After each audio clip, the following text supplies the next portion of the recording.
Hey, what's going on, everyone? My name is Karl.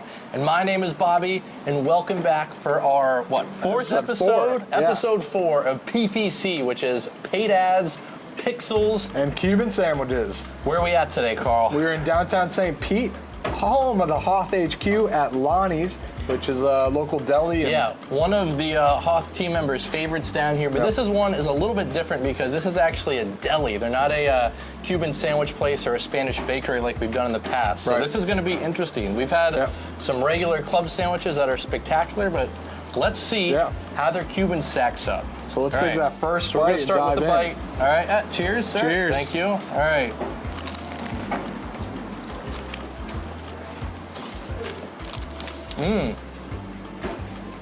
First reaction, what are you feeling here? First bite's overall nice.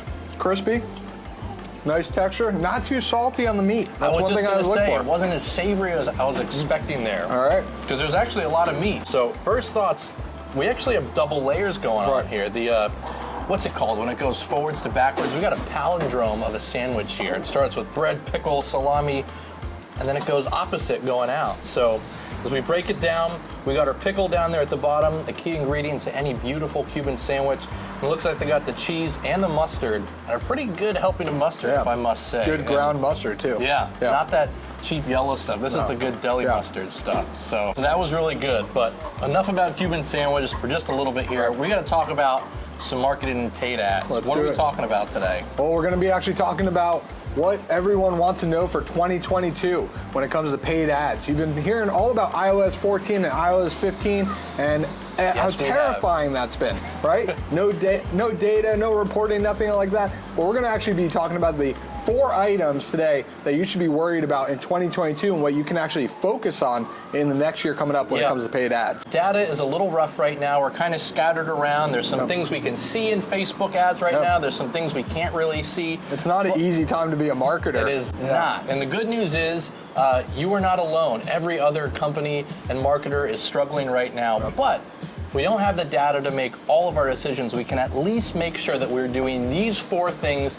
the best we possibly can in the meantime. I think the first thing we wanted to talk about today was targeting. This is one of my favorite ones. If you don't mind, I think I'm going to jump in here. Go for it. Okay. I'll let you continue eating your Cuban.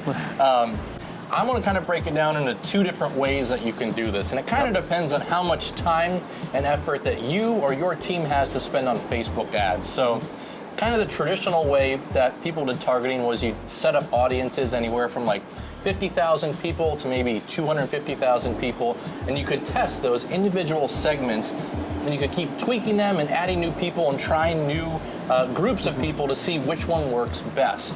And what would those be kind of compiled of, Bobby? Would that be? What would that look like? So maybe you break down a small group of small business owners, ages, let's say 25 to 35, and you could really hone in on one type of person. Right. Now, it's great because you can hone in your audience, but it takes a lot more time. So you kind of get that dopamine hit of, oh, I'm speaking directly to business owners, and that's it. But because the audience is relatively small, you can burn through it quick, and you have to constantly be making changes to make that targeting work. On the flip side, the second option is you can make a really big audience. There's been a push lately to load up millions of people into your audience and let the Facebook algorithm do the work. And this is great because with a bigger audience, it takes less time to burn through that. So if you or your team doesn't have that much time to devote to your Facebook ads, this is a better way to do it. You can load up a bunch of people and kind of let Facebook do the work. Yeah, you got to load up some relevant targeting, but be a little bit more looser around the edges when it comes to it compared to the first one, right? Maybe you don't set age restrictions. Maybe you add a few more things in there. Maybe instead of business owners, we call it digital marketing, and we can load up go into the suggestions drop down in the audience tab there and just start loading people up in there. Yeah, it all depends on your business goals. I think also the data a lot of times too. I know we talked about data in the beginning, but really in terms of like, so if you were starting out, let's say 2 examples. One is you're starting out fresh, no data, no pixel data. Where would you start out with the pixel? Or sorry, with targeting? Yeah. Open it up. If you don't have any data, open it up, go broad, and let's see what works. Let's start getting some ideas on who's clicking, what's getting click-throughs. So that's how I would do it. And so that ultimately brings us to point number 2, which is all about the messaging. So when bringing any sort of campaign, when putting any sort of campaign together, it's all about messaging.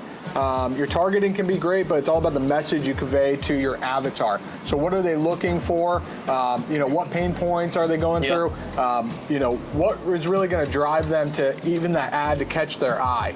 This is technically something you should probably figure out before you even do the targeting. You need to figure out what your message is, and then figure out who they're going to show it to. Exactly. So all of that should be really hand in hand between the messaging and targeting. And that's going to be a really simple one, but messaging is one of the most important pieces, and then I'll go into step 3, or point 3. Yeah, so it all kind of bundles together with messaging is the creative. You kind of need everything to be cohesive down the line. You've figured out your message, you need to figure out who you need to show that ad to. Maybe it's e-commerce owners, maybe it's roofers in Pinellas County, maybe it's plumbers out in Seattle, and then you need to figure out the creative that goes along with that. What can you show so when they're scrolling through Facebook, it catches their eye?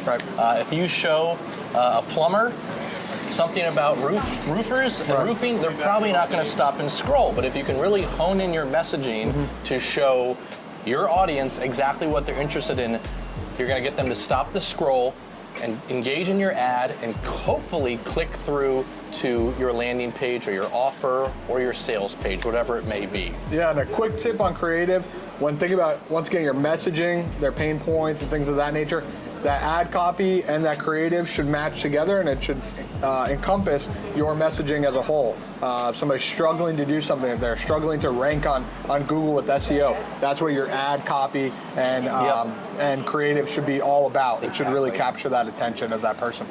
All right, so that brings us to point 4. The last final one is the offer. I think this is probably the one people sleep on the most, because you can spend all the time in Facebook and any advertising platform and focus on your targeting, your messaging, your creative, and do all that right, but you're still not getting the conversions you're looking for, may that be leads or sales, and that typically comes down to an offer. If you're getting clicks, you're getting a nice click-through rate, and you're not getting conversions, you have an offer problem.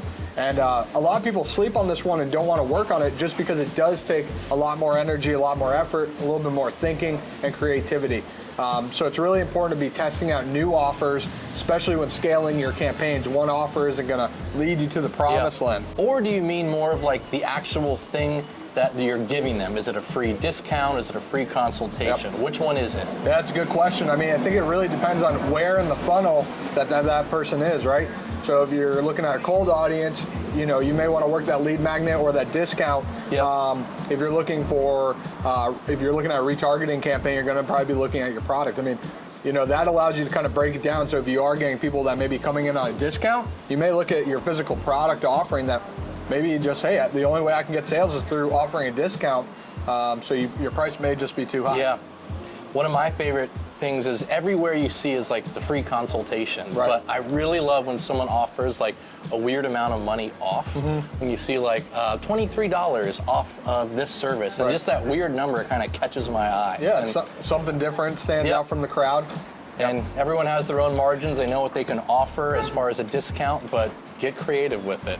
Yeah, I think it's important to get creative and really understanding when to test out that offer. Once again, if you aren't seeing those leads or sales come in, we're not talking about day one, but after maybe a few $100s spent, your testing budget you've gone through, and you're not seeing that, you're seeing lots of clicks, there's something going on with your offer, and that can tie into maybe the messaging on the page, maybe how the landing page is set up. There's a lot of different things that can happen, but the offer is something we always look at. Well, again, Facebook ads is a little messy right now because of the iOS 14 update. Data's all over the place. But if you can really hone in those 4 things. Focus on what you can actually tangibly touch, control, and think outside the box. You can't control data right now, but you can control those 4 things to make sure your ads are as good as they possibly can be. Really going back to the basics, making sure you're getting that click-through rate, making sure you're getting good impressions, you're getting conversions, things of that nature. I think you'll be in a good spot. Well, should we do one more bite of our sandwich here and then give it a rating? All right. So my critique, couple of them here. Let's hear it. Could be a little savorier. Okay. A lot of meat on that sandwich, but I didn't get a whole lot of salt, which some people may say is a good thing. I would prefer some saltiness. And then the bread, I felt like it could have been a little fresher, but it was still nice and crispy, but I felt like it might have been sitting around for a little bit. Yeah, it was overall a good sandwich. The savoriness, I kind of enjoyed that it was a little bit thinner on the meat side in terms of slicing it. Yeah. Typically it's a little bit bigger. It is more meat, which is great. And yeah, I agree. It was kind of more or less a little bland. Now the key to every Cuban is mustard. What are we talking mustard-wise? I thought mustard was very good. Yeah, mustard was great. Ground mustard. It was more of the spicy mustard too. Yeah, had a nice little kick to it. Instead of the mild or yellow mustard, I didn't have to pull out or dab on the HOTH sauce. So all right, I always give my score you always first. go So why first. don't you go first? So I'm gonna do let's do one more. He always goes lower than me, so I'm going to make him go first and see if that trend continues. We're gonna go 7.2. That's going to be lower than mine. Yep. I was going to go. You said 7.2. Yeah. I was going to go like. I'll tell you why after that, buddy. I'll tell you why. I was going to go 7.9. Oh, see? Okay, It was all right. good. So we're still in the 70 range. Still in the C area. Yeah. All right. Very still good passes. sandwich. Just wasn't that traditional Cuban stuff. Yeah. So I think when you're looking for that traditional Cuban, it's not where it's at. However, it's still a very good sandwich. It's just when we're looking at traditional Cuban sandwiches and we're comparing it to some of the best in Tampa Bay, that's just where it lands in my book. So. Well, thank you guys for joining us today. Again, that is episode number 4. If you have any questions about paid advertising or how you can optimize your ads, go ahead and click below. You can schedule a PPC strategy session and talk with all the paid ad gurus like Karl and his team back at the HOTH. Yep. Thanks, guys, so much. We'll see you on the next one. Alrighty. Thanks, guys.